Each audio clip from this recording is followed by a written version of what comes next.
السلام علیکم، میں ہوں عمر انعام۔ اس ویڈیو کے دو اہم ترین ٹاپکس ہیں۔ پہلا تو یہ کہ عمران ریاض خان صاحب کے بعد اور ڈاکٹر شہباز گل کے بعد اب ایک اور بڑی گرفتاری کی گئی ہے، اور وہ ہے بول نیوز کے اینکر جمیل فاروقی کی۔ تو اس پہ بات کریں گے کہ کیا ریاست اب یہ سمجھنے لگی ہے کہ وہ گرفتاریاں کر کے، تشدد کر کے، لوگوں کو برہنہ کر کے، ان کی تصاویر بنا کے، ان کو تھرڈ ڈگری ٹارچر دے کر صحافیوں کا اور عوام کا منہ بند کروا سکے گی؟ اس پہ بات کریں گے۔ اور دوسرا دیکھیں گے کہ سابق وزیر اعظم عمران خان صاحب، ان کے خلاف بھی گھیرا تنگ کرنے کی کوشش کی جا رہی ہے۔ اسلام آباد ہائی کورٹ نے ایک لارجر بینچ تشکیل دیا ہے، توہین عدالت کا کیس چلنے لگا ہے عمران احمد خان نیازی صاحب کے خلاف، جو سابق وزیر اعظم پاکستان ہے۔ سب سے پہلے جو ایک عام پاکستانی شہری کا سوال ہے، ایک عام پاکستانی جو اس ملک کا محب وطن ہے، اس ملک سے محبت اور اس کے قوانین سے محبت کرنے والا شخص ہے، وہ یہ سوال کر رہا ہے کہ عمران ریاض خان کیا کوئی دہشت گرد تھا، یا ڈاکٹر شہباز گل کوئی دہشت گرد ہے، یا اب جمیل فاروقی دہشت گرد ہے؟ یعنی دہشت گرد جو ٹی ٹی پی تھی، تحریک طالبان پاکستان تھی، اس کے جو ترجمان تھے احسان اللہ احسان، اس کے بارے میں تو کہا جاتا ہے کہ وہ چلا گیا، اس کو تو میک اپ پاؤڈر کروا کے اس کا انٹرویو کروایا گیا سلیم صافی کے ساتھ۔ لیکن یہ جو لوگ ہیں، رجیم چینج کے بعد ان کو سخت اذیتیں سہنی پڑی ہیں۔ سمی ابراہیم اینکر پرسن پر حملہ ہوا، اس کی C C T V footage Twitter پہ ہر جگہ پہ موجود ہے، آپ نے دیکھی ہوگی کہ بول نیوز سے جیسے ہی وہ نکلے تو ایک آرگنائز انداز میں ان کے اوپر حملہ کرایا گیا اور ان کو زد و کوب کرنے کی کوشش کی گئی۔ اور اسی طرح پھر صابر شاکر کو دھمکایا گیا تو وہ پاکستان چھوڑ کر چلے گئے۔ اس کے بعد ارشد شریف کو بھی بہت زیادہ دھمکایا گیا اور ان کو ذہنی طور پر ہراساں کیا گیا، تو اس کے بعد وہ بھی چھوڑ کے چلے گئے۔ عمران ریاض خان کو گرفتار کیا گیا۔ عمران ریاض خان کی جو گرفتاری تھی وہ ان دنوں میں ڈالی گئی جب آگے عید آ رہی تھی، اور جو گرفتار کرنے والے تھے انہوں نے بڑا ٹیکنیکلی کھیلا کہ اس کی جو ہے نا ضمانت نہ ہو سکے، اور یہ چند دن گزارے ذرا جیل میں، اور پھر مختلف جیلوں میں ان کو لے جایا جاتا رہا، مختلف تھانوں میں لے کے جایا جاتا رہا۔ تو یہ جو عمران ریاض کی گرفتاری تھی، اس نے بہت زیادہ سوالات کھڑے کیے پاکستان کی ریاست کی طاقت پر، اس کے فہم و فراست پر، اس کے عقل و شعور پر۔ اور پھر ڈاکٹر شہباز گل جو امریکن یونیورسٹی آف ایلینوائے میں 10 سال سے زائد پڑھاتے رہے ہیں، اور وہ وہاں سے پاکستان آئے تھے، U S green card holder بھی ہیں، تو ان کے خلاف جس طریقے سے ان کو گرفتار کیا گیا، اور ایک بیان جو انہوں نے دیا، جو کہ میں قطعی طور پر یہ نہیں کہتا کہ وہ بیان ٹھیک تھا، اس میں احتیاط کی ضرورت تھی، لیکن اس سے تو کہیں زیادہ تلخ بیانات اور دہشت گردانہ بیانات جو ہے وہ لوگ دے چکے ہیں جو اب حکومت میں بیٹھے ہیں۔ تو جب آپ ڈاکٹر شہباز گل جو پی ایچ ڈی ڈاکٹر ہے اور جو پروفیسر ہے، ٹیچر ہے، اس کے ساتھ آپ یہ سلوک کر رہے ہیں کہ اس کو آپ تشدد پہ تشدد کر رہے ہیں، اور وہ خود لکھ کر بتا رہے ہیں کہ ان کے خلاف تشدد ہوا ہے، اس کے بعد بھی ان کے جسمانی ریمانڈز منظور کیے جا رہے ہیں اور کروائے جا رہے ہیں۔ تو عمران ریاض کے بعد ڈاکٹر شہباز گل، اور اب جمیل فاروقی نے ایک ویڈیو بنائی، اس میں انہوں نے کہا کہ شہباز گل پر تشدد ہوا ہے، ان کے ساتھ ذہنی، جسمانی اور جنسی تشدد کیا گیا ہے۔ اس بنیاد پر اسلام آباد پولیس کا وہ جو شاعر آئی جی ہے، یہ جو آئی جی ہے اسلام آباد پولیس کا، اس کی اگر آپ پروفائل دیکھیں جا کے ٹویٹر پہ، تو اس نے آپ کو لکھا ہوا کہ جی میں پوئٹ بھی ہوں، میں آرٹسٹ بھی ہوں، تو میں تو کبھی کبھار اللہ کا شکر ادا کرتا ہوں کہ یہ پوئٹ ہے ابھی، تو یہ حال ہے 25 مئی کو اس نے کیا اور ابھی لوگوں کے ساتھ یہ کر رہا ہے۔ اگر یہ پوئٹ نہ ہوتا، یہ شاعر نہ ہوتا اور یہ آرٹسٹ نہ ہوتا، تو پھر پتہ نہیں اس نے ایٹم بم چلا دینا تھا اسلام آباد کے ان شہریوں پر، یا بنی گالا سائڈ پہ، یا وہاں پر ڈی چوک پر، جہاں پر یہ F9 پارک میں چلا دینا تھا، جہاں پر جلسہ ہوتا ہے اور پی ٹی آئی کے لوگ آتے ہیں۔ تو شکر ہے یہ آئی جی جو ہے، یہ آپ بھی شکر ادا کریں اس کے اوپر کہ یہ شاعر ہے، یہ آرٹسٹ آدمی ہے، اس لیے اس حد تک یہ جا رہا ہے جو اس نے شہباز گل کے ساتھ کیا ہے۔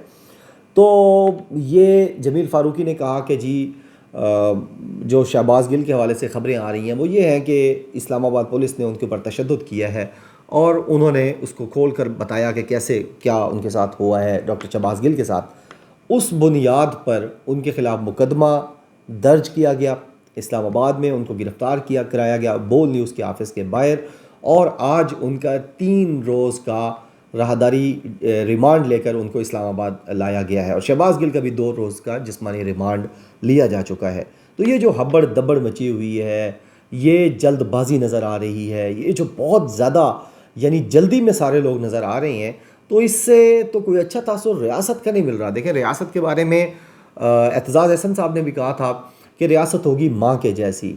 یعنی ریاست جو ہے وہ ایک ماں جیسی ہے, وہ اپنے بچوں کا قصور معاف کرتی ہے, اور وہ اس کا بڑا دل ہوتا ہے, بڑا ظرف ہوتا ہے, بڑا اس کا ٹیمپرامنٹ ہوتا ہے, صبر و تحمل ہوتا ہے اس کے اندر. اگر وہ بھی چھوٹے بچوں جیسے ریئیکٹ کرنا شروع کر دے کہ تھوڑا سا واقعہ ہوا ہے تو اس کو پکڑ لو, اس کو پکڑ لو, اس کو پکڑ لو,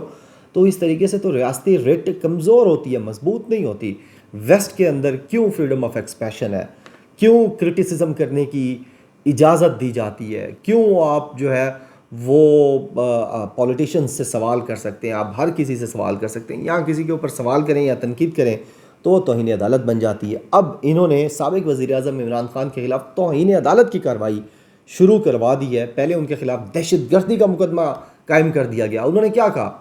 عمران خان صاحب نے یہ کہا اسٹیج پہ کھڑے ہو گئے کہ آئی جی اور ڈی آئی جی اسلام آباد اور وہ جو میجسٹریٹ ہیں یا ایڈیشنل سیشن جج ہیں زیبا صاحبہ, ان کو کہا کہ آپ کو سب معلوم تھا مجسٹریٹ صاحبہ کے شہباز گل پر کس طرح کیسے تشدد ہوا ہے, اس کے بعد آپ نے اس کا جسمانی ریمانڈ دیا. اور آئی جی اور ڈی آئی جی کو عمران خان صاحب نے کہا کہ آپ لوگوں نے جو کچھ کیا ہے اس کا ہم آپ سے حساب لیں گے اور آپ کو اکاؤنٹیبل کریں گے. اس پر جناب لگا دی گئی 780 ہے, یعنی دہشت گردی کی شک, اور دہشت گردی کی جو ڈیفینیشن ہے وہ supreme court of Pakistan define کر چکی ہے. عمران خان کے یہ بیانات اس پہ نہیں آتے, لیکن ان کو اب پھر توہین عدالت میں ڈال دیا گیا. جب یہ جلدی میں یہ فیصلہ کرایا گیا کہ ایک ایف آئی آر کرائیں, اس کے بعد وارنٹ گرفتاری جاری کرائیں کل شام کو,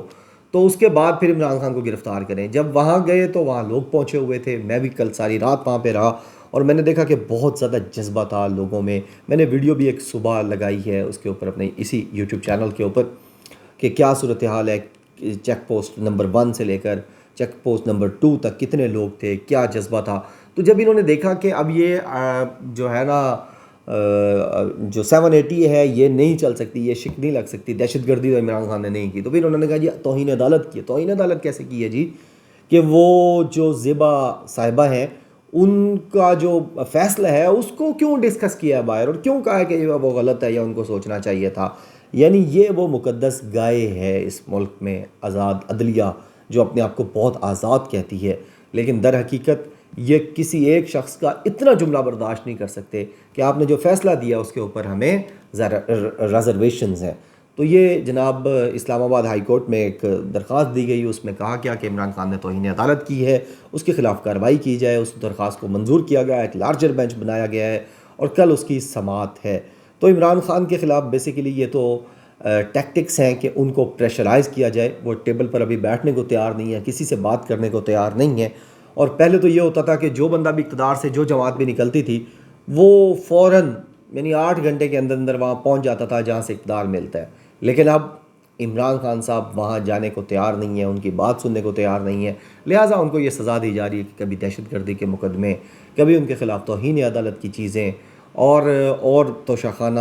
الیکشن کمیشن, فارن فنڈنگ, ممنوعہ فنڈنگ, اس طرح کی ٹرمنالوجی استعمال کر کے عمران خان کو پریشرائز کر کے ٹیبل ٹاک پر مجبور کیا جا رہا ہے. لیکن حقیقت یہ ہے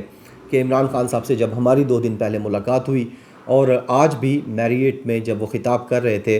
عدلیہ کے حوالے سے ایک کنونشن تھا, اس میں انہوں نے خطاب کیا. انہوں نے کہا کہ دیکھیں یہ rule of law, Switzerland rule of law کا جو اس میں نمبر 1 ہے پوری دنیا میں, اور ہم 130ویں نمبر پر ہیں. تو رول آف لا جہاں پہ ہوتا ہے وہ قومیں ترقی کر جاتی ہیں. عمران خان صاحب نے حضرت علی علیہ السلام کا جو مشہور قول ہے کہ کوئی بھی معاشرہ کفر کے ساتھ تو ترقی کر سکتا ہے, ظلم کے ساتھ ترقی نہیں کر سکتا, وہ بھی انہوں نے بتایا. تو یہ عمران خان کے خلاف یہ ساری چیزیں کرنے لگے ہیں, رول آف لا